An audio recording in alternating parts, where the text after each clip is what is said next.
యేసు రక్తమే జయం. పరిచర్య. Praise the Lord. సెప్టెంబర్ 13వ తేదీ 2025.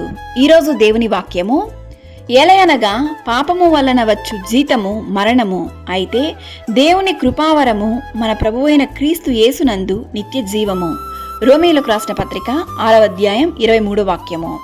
అవును క్రీస్తునందు ప్రియులారా, పాపము ప్రారంభ దశలో సంతోషంగా ఉండును, కానీ చివరి దశలో అది మరణమునకు దారి తీయును.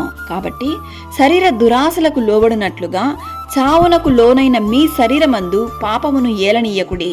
పాపమును విడువకపోతే అది మిమ్మల్ని నిత్య నరకాగ్నికి దారి తీయును. అక్కడ అగ్ని ఆరదు, పురుగు చావదు.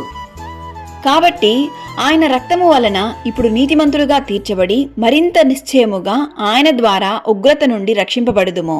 అలాగే నిత్య జీవము కలుగుటకై నీతి ద్వారా కృప ద్వారా మనులను పరిశుద్ధ మార్గంలో నడిపించునుగాక. ఈరోజు ఈ వాక్యం వింటున్న ప్రియ సహోదరి సహోదరులారా, ఈ వాక్యం ద్వారా దేవుడు మనందరినీ హెచ్చరిస్తున్నాడు. ఈరోజు మారు మనసు పొందుము. నీలో ఉన్న రహస్య పాపములన్నిటినీ దేవుని సన్నిధిలో మోకరించి విడిచిపెట్టుము.